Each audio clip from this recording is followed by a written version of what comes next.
દાહોદની ઝાલોદ સબજેલમાં કેદીએ કર્યો આપઘાત। ઝાલોદ સબજેલમાં કેદી શુક્લાભાઈ જવલાભાઈ સંઘાડાએ જીવન ટૂંકાવ્યું। નકલી ચલણી નોટોના ગુનામાં આરોપી શુક્લાભાઈએ બેરેકમાં ચાદરની દોરી બનાવીને ગળે ફાંસો ખાધો।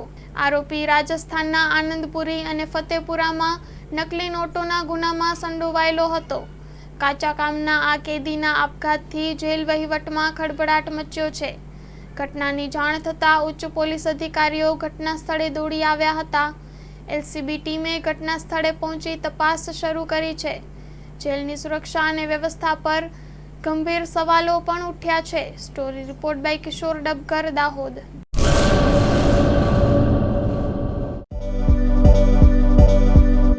નોકરી માટે સુવર્ણ તક।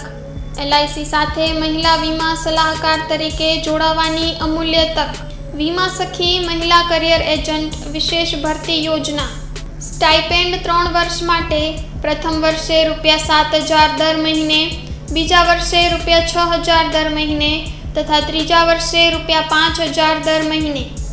આકર્ષક લાભો: housing loan, group insurance, medical insurance, વિકાસ અધિકારીની ભરતીમાં વિશેષ આરક્ષણ તથા વય મર્યાદામાં પણ છૂટછાટ, ગ્રેજ્યુઇટી તથા અનેક લાભો।